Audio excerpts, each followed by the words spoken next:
नमस्कार साथियों, गौरव ज्ञान धारा में आपका स्वागत है। आज के इस छोटे से वीडियो के अंदर मैं आपकी 3 शंकाएं दूर करना चाहूंगा और वे 3 शंकाएं, एक तो व्याख्याता प्रति परीक्षा में योग्यता से संबंधित, नई व्याख्याता प्रति कब है और एसआई की जो तिथि परिवर्तित हुई है। हालांकि उस पर शॉर्ट वीडियो मैंने बनाया था, लेकिन आज उस पर विश्लेषण के बाद में डिटेल आपको बताने जा रहा हूँ। और रीट के ऊपर प्रभाव पर बात करेंगे कि रीट की डेट आगे बढ़ेगी या नहीं। सबसे पहले साथियों, व्याख्याता भर्ती की योग्यता की बात करें तो माननीय शिक्षा मंत्री जी द्वारा 7 जुलाई को लगभग ये घोषित किया गया था अपने ऑफिशियल ट्विटर के द्वारा कि सेवा नियमों में परिवर्तन किया गया और उसमें ज्यादातर विभागीय नियम थे। और उसके बाद में ये व्याख्याता भर्ती पर बहुत ज्यादा बवाल मचा हुआ था।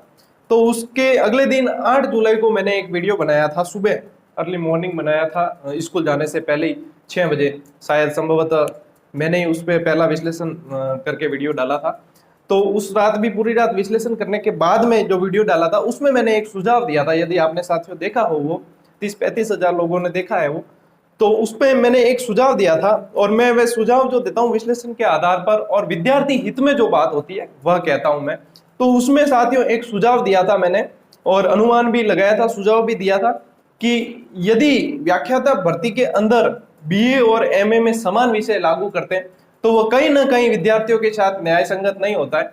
क्योंकि व्याख्याता भर्ती जैसे एग्जाम है, कंपटीशन एग्जाम, उसमें तो आपको परीक्षा देनी ही है। तो परीक्षा देनी है तो विषय का आकलन तो आपके वैसे ही हो जाएगा, काबिलियत का आकलन वैसे ही हो जाता है। तो ये चीज प्रमोशन में लागू करनी चाहिए, न कि इस डायरेक्ट भर्ती के अंदर, सीधी भर्ती के अंदर लागू नहीं करनी चाहिए। अब कल जो परसों विस्तृत नियम आए, एक पीडीएफ आई है, तो उस विस्तृत नियम के अंदर ये चीज, हालांकि बहुत सारे नियम है, विभागीय नियम है, आपने देखे होंगे, तो उसमें भाषा थोड़ी क्लिष्ट होती है, आपको समझने में हो सकता है दिक्कत हो, नहीं भी हो। तो उसके अंदर जब विस्तृत नियम आए तो उसमें साथियों अब आप ये कह दो कि सुझाव, मेरे सुझाव पर या अनुमान पर या कैसे भी करके विद्यार्थी हित में जो निर्णय आया है वह यह है कि व्याख्याता भर्ती परीक्षा में जो सीधी भर्ती होगी उसके अंदर बीए और एमए की समानता नहीं है। यानी कि सुसंगत नियम, सुसंगत विषय बताया गया। यानी कि आप जिस व्याख्याता भर्ती परीक्षा में फॉर्म भरते हैं उसके अंदर आपके एमए होनी चाहिए, पोस्ट ग्रेजुएशन होनी चाहिए, बीए में उसकी अनिवार्यता नहीं है। और फिर जैसे मैंने उस दिन वाले वीडियो में कहा भी था कि इसको प्रमोशन में लागू कर दिया जाए तो वहां ज्यादा बेहतर है, क्योंकि वहां पे काबिलियत सिद्ध हो सकती है कि वहां पे काबिलियत वाले विषय वाले ही उसमें जाए, तो वो ज्यादा बेहतर होगा विद्यार्थियों के लिए भी और शिक्षा पद्धति के लिए भी। तो यही चीज लागू की गई है कि प्रमोशन के अंदर इस चीज को लागू किया गया है और सीधी भर्ती में नहीं। तो जब वो 7 जुलाई को जो नियम आए थे उसमें ये चीजें क्लियर नहीं थी साथियों, तो उसके अंदर क्लियर नहीं थी। फिर डिटेल जब आई तो अब डिटेल में ये कह सकते हैं कि या तो सरकार को पूर्वाभास हो गया कि आने वाले समय में ये अनियमितता हो सकती है, या विद्यार्थी हित में नहीं है, या उन्होंने विश्लेषण करवाया होगा कमेटी के द्वारा, या कई जगह से राय ली होगी और ये सब लिए होंगे, तो उसके बाद में जो फैसला लिया वो इस तरीके से।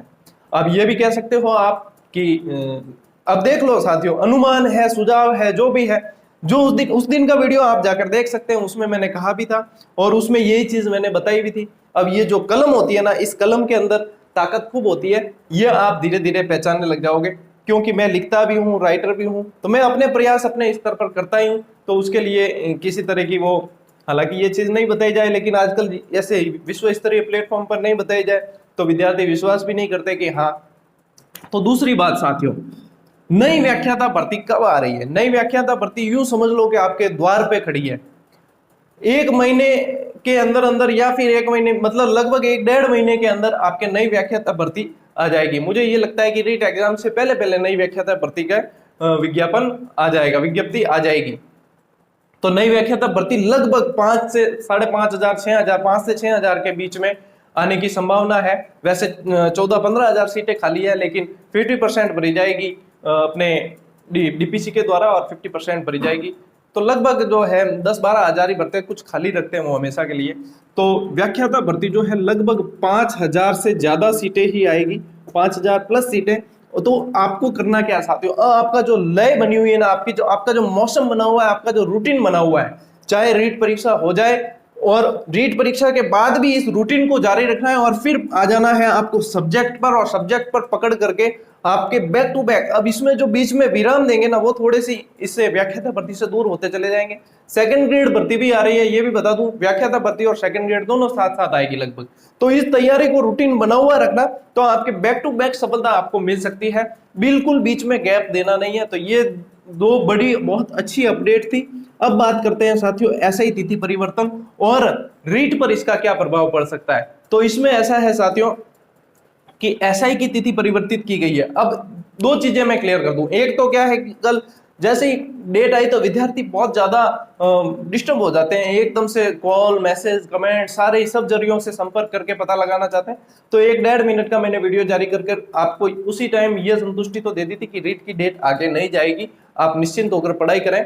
और हाँ, अलग अलग चरणों की बात है, तो यदि कोरोना को देखते हुए आगे की है तब रीट पे भी ये समस्या आ सकती है कि अलग अलग चरणों में की जाए। फिर अलग अलग चरणों में करते तो रीट के विद्यार्थी खूब ज्यादा है, इतनों को मेंटेन करना और अलग अलग पेपर छपवाना ये सारी एक चुनौती हो जाती है। तो अलग अलग चरणों की यदि बात की जाए, टू बी ऑनेस्ट मैं कहूं आपके लिए कि विद्यार्थी हित में जो है वह बात मैं बता रहा हूं आपको कि यदि अलग अलग चरणों में एसआई की परीक्षा तो करवा दी जाती है। अब एसआई की परीक्षा का जो नोटिफिकेशन आया उसमें यह लिखा हुआ है कि यह परीक्षा संभाग स्तर पर की जाएगी। अब उस समय दोपहर को मैंने कल 1-1.5 मिनट का वीडियो जारी करके ये बता दिया कि डेट आगे नहीं जाएगी, और उस समय यह अनुमान लगाया था कि यदि कोरोना को देखते हुए ये की है तो इसका प्रभाव रेट पर पड़ सकता है। लेकिन इसमें क्या है कि ये संभाग स्तर पर की जाएगी। अब साथियों पिछले कुछ दिनों में आपको पता है आरपीएससी को लेकर काफी चर्चाएं हुई, तो आरपीएससी की साख का सवाल है कि आने वाले एग्जाम जो है बिल्कुल पारदर्शिता से करवाया जाए। वो कहते हैं ना, दूध का जला छाछ भी फूक फूक कर पीता है। तो हो सकता है कि आरपीएससी ने यह फैसला इसलिए लिया है कि वो बिल्कुल अच्छी तरीके से अब इसको करवाना चाहती है एग्जाम को, इसमें कोई भी डिस्टरबेंस नहीं हो। 9-10 दिन की बात है, आगे किसका है इसमें कोई आगे खिसकाने जैसी ऐसी कोई बड़ी बात नहीं है कि सर आगे खिसका दिया एग्जाम को तो रेट भी आगे खिसकेगी। तो रेट साथियों आगे नहीं खिसकेगी, पहली बात। दूसरी बात कि ये करवाती है आरपीएससी करवा रही है ऐसा ही, और अपने रीट माध्यमिक शिक्षा बोर्ड करवाएगा, ठीक है, आरपीएससी करवाएगा, तो दोनों संस्थाएं अलग अलग है, ठीक है। एक बात तो यहाँ पे है, ये अंतर आ जाता है इसके अंदर। दूसरी बात कि आरपीएससी अभी क्या है कि बहुत चर्चा में रही है, तो वो बहुत फूक फूक के कदम रखना चाहती है, इस वजह से भी हो सकता है कि ये फैसला लिया गया हो। और माध्यमिक शिक्षा बोर्ड की जो रीट की तिथि आई है वह 26 सितंबर की है, और ये 26 सितंबर की तिथि सिर्फ एक कंडीशन में बदल सकती है, यदि कोरोना बहुत ज्यादा फैल जाए। और जैसे अभी आसार दिख नहीं रहे कि कोरोना है, लेकिन भविष्य के गर्भ में क्या दबा है ये कोई नहीं जानता, और कोरोना किस समय क्या रूप ले ले ये भी कोई नहीं जानता। सिर्फ एक ही कंडीशन इसमें लागू हो सकती है, सरकार ये कहता है कि तीसरी लहर आ गई इस वजह से हम आगे कर रहे हैं, तो उसके अलावा इसको आगे खिसकाने का कोई कारण नहीं है, कोई रीजन नहीं है जिसके कारण आगे खिसकाई जाए। तो दो अंतर तो साथियों ये है इस वजह से अपने, और एक क्या है कि इसमें रीट वालों में बहुत ज्यादा संख्या है स्टूडेंट्स की, तो उसे संभाग स्तर पर तो नहीं करवाया जा सकता, क्योंकि संभाग स्तर पर इतने स्टूडेंट्स का एग्जाम नहीं लिया जा सकता। अगर लेते हैं तो बहुत दिनों की प्रक्रिया हो जाएगी, तो उसमें थोड़ी सी पारदर्शिता से संबंधित समस्या हो सकती है, इतने पेपर गोपनीय रखने से संबंधित समस्या हो सकती है। और फिर बाद में जैसे अलग अलग पेपर करवाते भी है तो नॉर्मलाइजेशन, ये सामान्यकरण वगैरह, इसमें बहुत ज्यादा समस्याएं आती है सरकार को। तो इन सब को देखते हुए फाइनल सार में बता दूं आपको, तो वह यही है कि 26 सितंबर को ही एग्जाम होगा और संभाग स्तर पर नहीं हो सकता। तो अलग अलग चरणों वाली जो बात है, यदि कोरोना को देखते हुए एसआई की डेट और अलग अलग चरणों को किया है सरकार ने, तब तो उसका प्रभाव रीट पर पड़ सकता है, और यदि उस वजह से नहीं करके और पारदर्शिता को लेकर किया है तो उसका प्रभाव रीट पर नहीं पड़ेगा साथियों। तो आपके एक ही एग्जाम होगा, और नहीं तो कोरोना को देखते हुए किया है तो अब उसके लिए सरकार अलग से निर्णय ले सकती है। तो इन शॉर्ट तो ये था। दूसरी बात कि व्याख्याता भर्ती के अंदर आप अब लगे रहें। अब इसमें क्या होता है कि व्याख्याता भर्ती कई हर चीज के दो पहलू होते हैं, दो पक्ष होते हैं। दुनिया में कोई भी चीज हो जाए उसके दो पक्ष होते हैं। कुछ लोगों को लगेगा कि यह फैसला सही है, कुछ लोगों को लगेगा कि यह फैसला गलत है, लेकिन विद्यार्थी हित में देखा जाए और निष्पक्षता से देखा जाए तो यह फैसला सही है। प्रमोशन में उसको लागू करना बिल्कुल उचित है, और सीधी भर्ती में इसको लागू नहीं करना बिल्कुल उचित है। अब हर व्यक्ति को अपना हित दिखता है, अपना स्वार्थ दिखता है, तो जिसके हिसाब से जो सही लग रहा होगा उसके हित में उसे वह नजरिया सही लगेगा, उसे लगेगा कि ये सही है, और जिसको इसमें अपना हित नहीं दिखेगा उसे लगेगा कि ये गलत है। मैंने जो वस्तु स्थिति थी वह आपके सामने रखने का प्रयास किया है। अब पीडीएफ जो है 74-75 पेज की है, आप उसको इतने विभागीय, बाकी दूसरी सारे विभागीय जैसे कि एचएम की पोस्ट आएगी, एसीबीओ की सीधी भर्ती होगी, वो सारे बाद की बात है आपके। तो अभी तो आप बेरोजगारों के हित के लिए देखते हुए तो यही चीज थी जो आपको जाननी जरूरी थी। अब 2 दिन से 3 दिन से जो है मैं आपको शॉर्ट ट्रिक्स और क्लास देने में बिजी था, इस वजह से ये वीडियो नहीं बना पाया। अब ये आज आपको दे दिया, कल वापस मैं आपको क्लास दे दूंगा ट्रिक्स वाली। कल भी साइकोलॉजी की क्लास देने का इरादा है, देखते हैं कौन सी क्लास सूट होती है, उसी के हिसाब से आपको दे दी जाएगी।